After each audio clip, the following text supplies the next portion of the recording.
You have opened Drave's archives.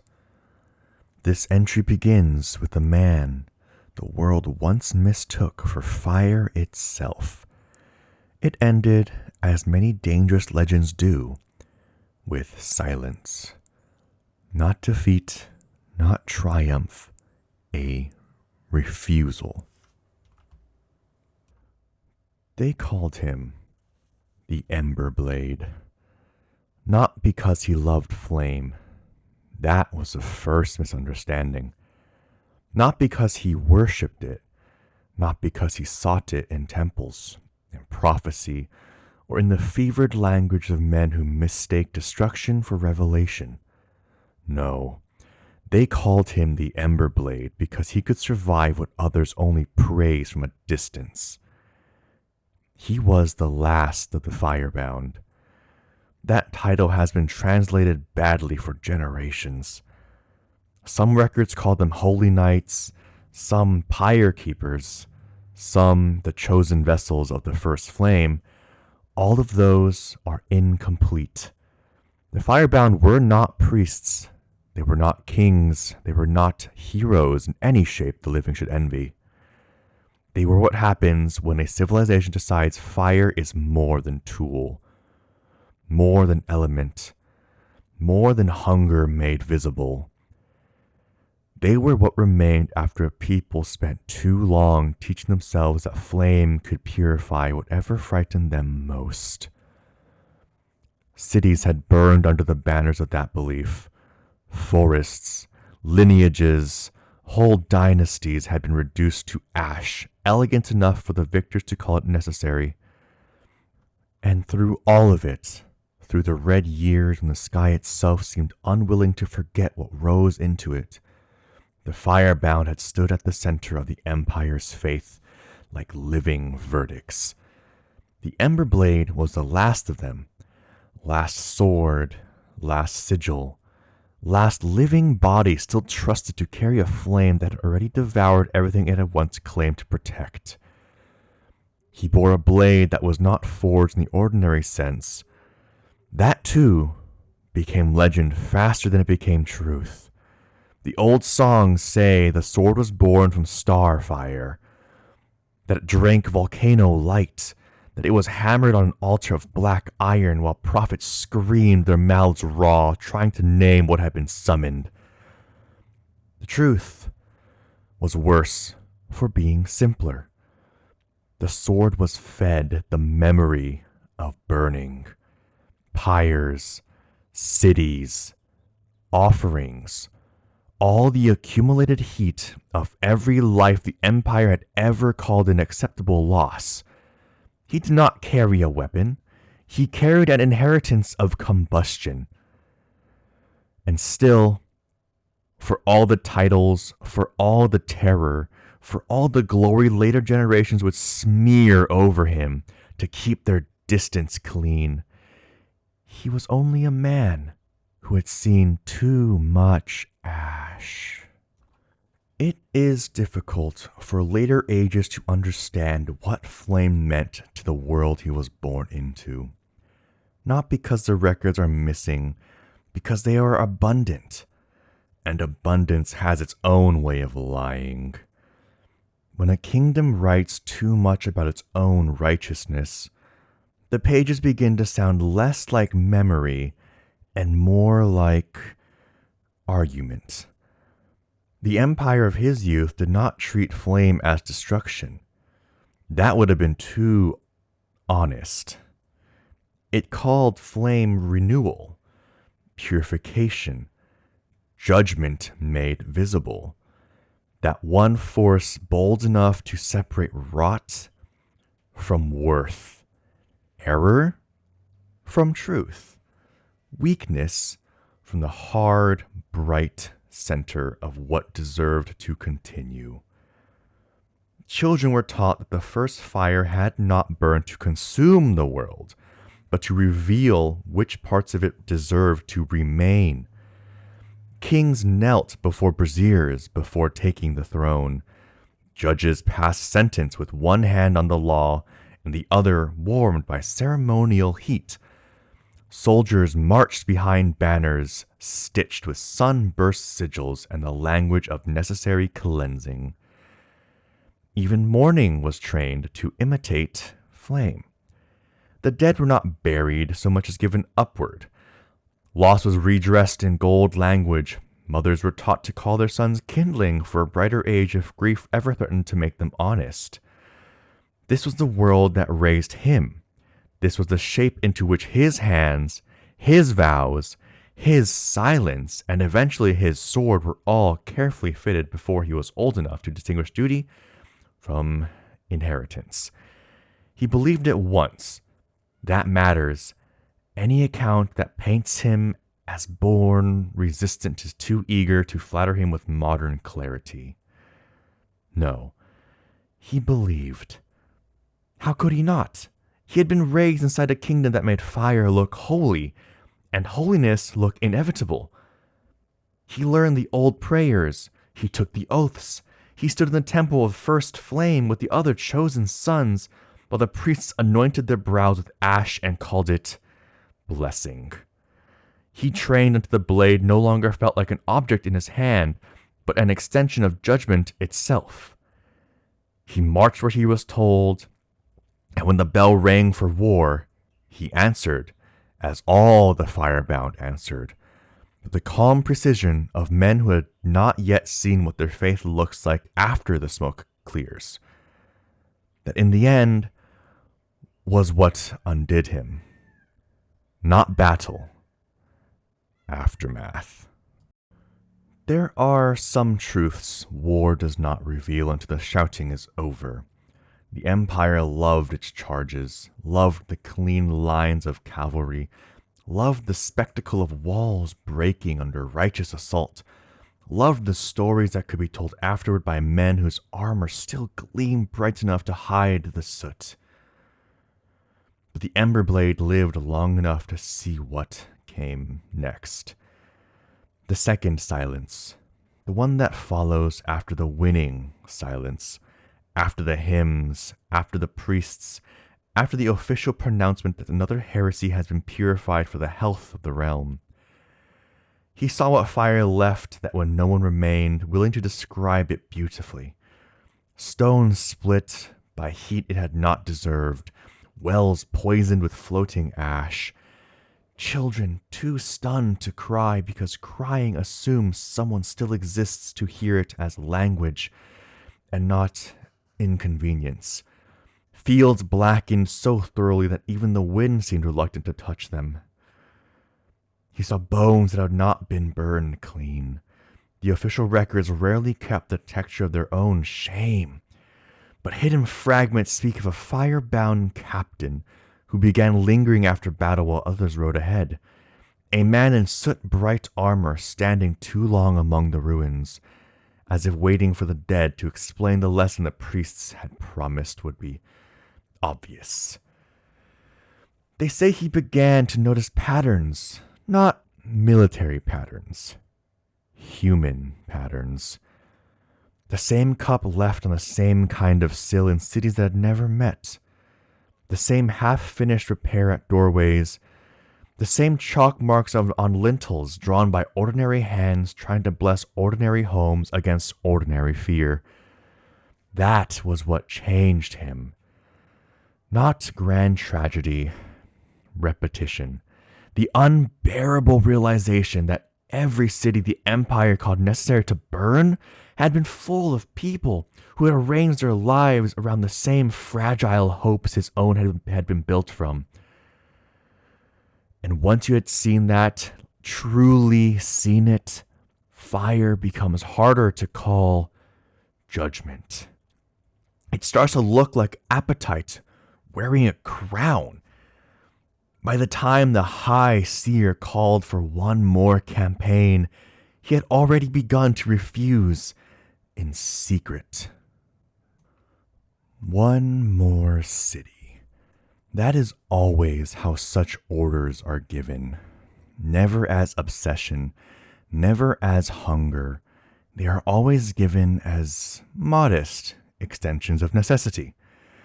One more city, one more border cleansed, One more apostasy cauterized, one more act of sacred violence presented with such administrative calm that only afterward does its true enormity become visible.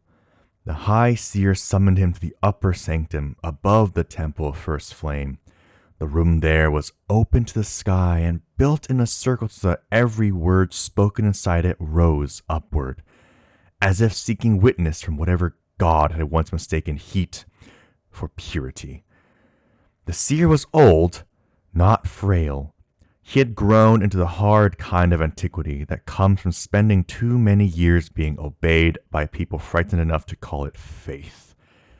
He spoke, and the temple braziers answered with a low breath that made the whole sanctum sound as though the walls themselves approved in advance. One more city. History kept that phrase because it was ordinary enough to reveal everything.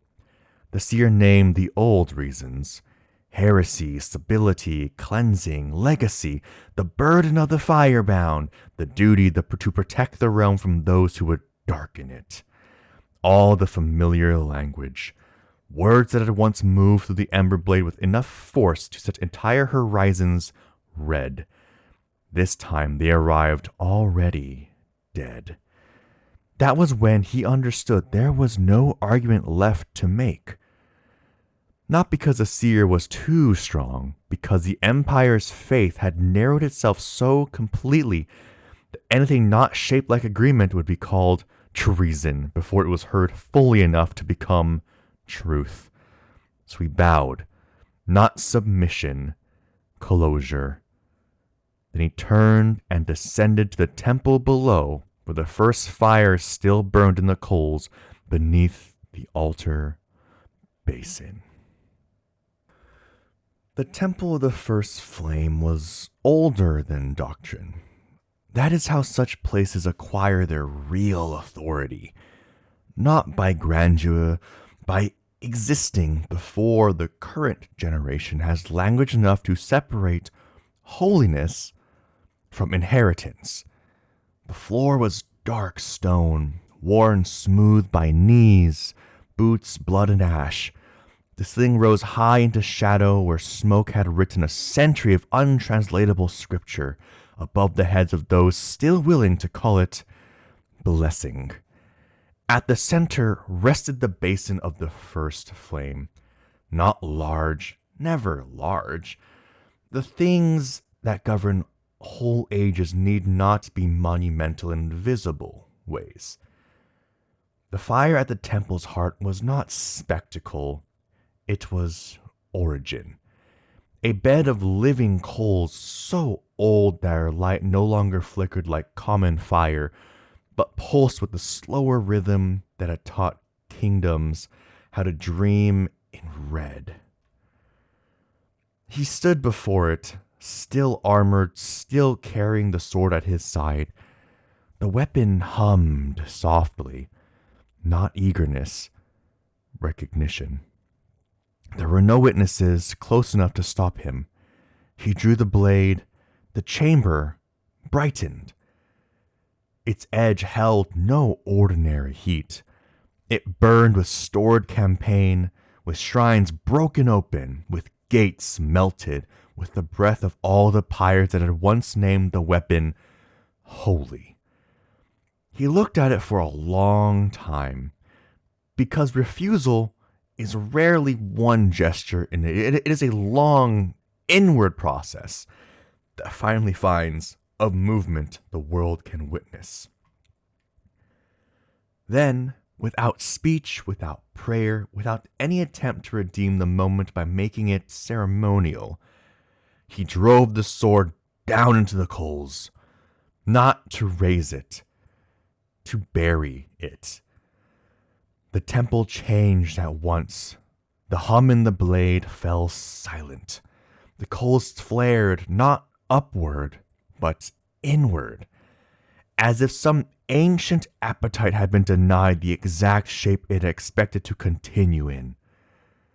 The sigil on his armor dimmed. Black, they say, turned black. the mark of the firebound burned through into absence, as if even the old vow understood that what had just occurred could not be carried inside the same bright language as the wars before it. He did not retrieve the sword. That is the whole point. He left it there, standing in the coals like a verdict, returned at last against its makers.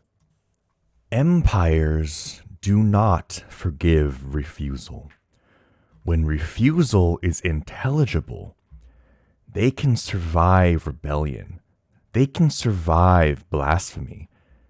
They can even survive defeat, if defeat arrives from outside. But a devoted instrument turning inward and refusing with full knowledge of the machine, that kind of act must be erased quickly, or it becomes contagious. His name was struck from the records of flame, not removed quietly, struck. The temples revised their songs, the court chroniclers altered dates.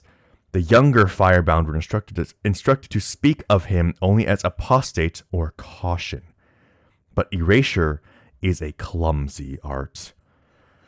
The more deliberately a civilization scratches away at the outline of someone who once stood at its center, the more visible the empty shape becomes. So they sent hunters, not merely soldiers, not merely pious fools. They sent others who knew the old roads, the ruined shrines, the hidden watchfires, the northern passes where the ash of old campaigns still gathered. They did not all fail in the same way. Some returned altered. One spoke for days of a forest that bled light from every cut branch. Another came back with eyes burned white, speaking a language none of the temple scribes could place. Several never returned at all. That is the kindest ending available to some hunters, because those who did return brought something worse than failure. They brought evidence that the world beyond the Empire's maps had not merely hidden him, it had changed around his refusal. That is when the temples grew quieter about pursuit, not because they had forgiven him, because some refusals, once carried far enough from the center of power, begin generating their own geography.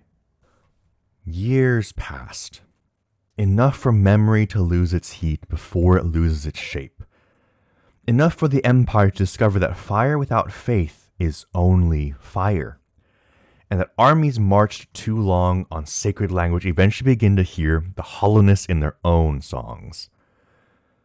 The Wars of Flame ended, not in victory, in exhaustion. That is less satisfying to later generations, but it is true. Cities stopped burning, not because mercy triumphed, but because too much had already been reduced to make another conquest feel expensive instead of glorious. Temples cracked, supply roads failed. Whole families who had once offered their sons gladly to the firebound began hesitating long enough for the machine to hear the hesitation, and realize it no longer ruled unchallenged thought. The priests called it spiritual weakening. The generals called it logistical strain. The people stopped calling it anything and simply learned how to continue without ringing the old bells. That is often how empires actually die. Not under one final blow, not in a speech. They die by becoming forgettable in the exact places they once demanded to be unforgettable. The fire that had ruled skies became story, then warning, then children's tale. And somewhere inside that long dimming, the Emberblade's refusal survived more stubbornly than the Empire's doctrine did. Beyond the breadth of maps, That is how the old fragments say it. A phrase half geographic, half surrender. North of the last reliable road, north of the outpost where ink still pretended the Empire's hand might someday return to redraw the world into obedience. There, they say a wanderer tended a garden. At first, that detail sounds like an invention, but the stories agree where stories rarely do on the garden. A patch of growth in a land once scorched by the passing of fire-fed warbands. A place where black soil had, over years, been coaxed into yielding something other than memory. There was a man there, soot-stained armor, older, never described as peaceful. No, the fragments say he moved with care, not peace. With the practiced slowness of someone who has spent years learning how to touch the world again without mistaking care for innocence. He tended the garden not as penance, not as redemption. He tended it because scorched ground still deserved the inconvenience of renewal.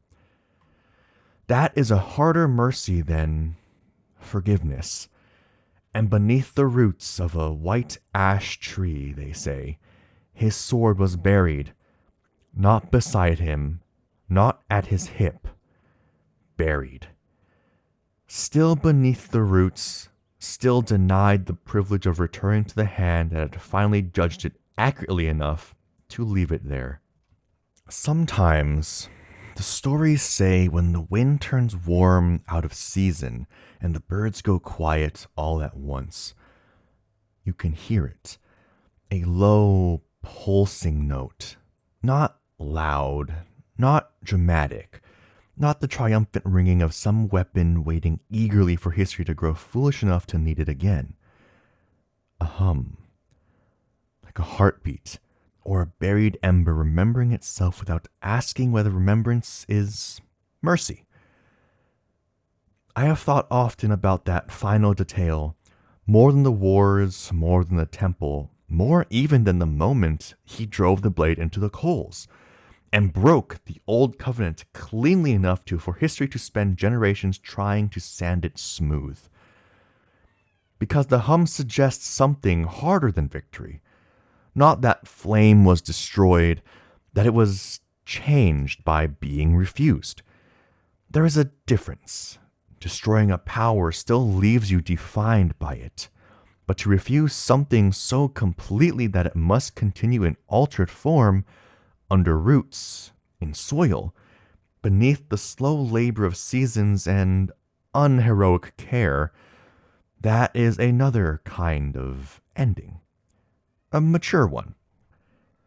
The hum beneath the tree suggests memory without obedience, power without empire, heat without conquest, an inheritance left intact enough to remain real but buried deeply enough that it no longer dictates the shape of the hand above it.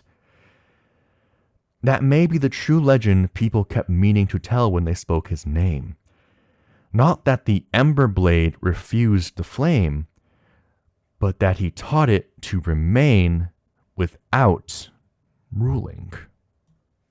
Legends prefer a brighter finish, a last duel, a crowned forgiveness, a clean absolution, but that is not the shape of this entry. The Emberblade did not redeem the age. He did not reverse what fire had already done. He did not restore the dead to their homes or raise the fallen cities back from the black arithmetic of empire. What he did was smaller, which is why it matters more. He stopped. He refused at the exact point where obedience would have remained more useful to everyone around him. He buried the sword. He endured erasure. He let the empire outlive its own certainty without helping it set one more horizon alight for the sake of doctrinal comfort. Then, Far from the temples, far from the bells, far from the men who had once called him the holiest shape of their violence, he tended scorched ground until it answered with growth. There are worse ways for a legend to end. There are certainly louder ones. And perhaps that is why his memory survived when the Empire's flame did not. Because the world forgets conquest quickly once the smoke has dispersed and the monuments crack under ordinary weather. But it remembers the rare man who looked at a sacred weapon, looked at the ash it had built its glory from, and chose to set his hands to something living instead. That is not innocence. It is not absolution. It is something harder. Responsibility without spectacle, remorse without self-worship, care without the vanity of needing history to call it noble. The Emberblade refused the flame, but the flame remembers him still. Not, I think, because it wants him back, because refusal that completes its mark, that leaves its mark even on what it denies. And somewhere in the far north, beneath white ash roots and the patient labor of seasons that do not care what kingdoms once demanded of men and fire, the old blade hums. Not for war, not for empire, not for one more city, only as memory. And that, perhaps, is the gentlest shape a terrible inheritance can ever hope to take. The archives close for now. Hey, thanks for listening to this story. I hope you enjoyed it. If you want more stories like this, I would ask if you could like, comment, hit that bell, and subscribe so you can be notified of the next upload. As of now, the archives will be closing. Have a good one. Bye-bye.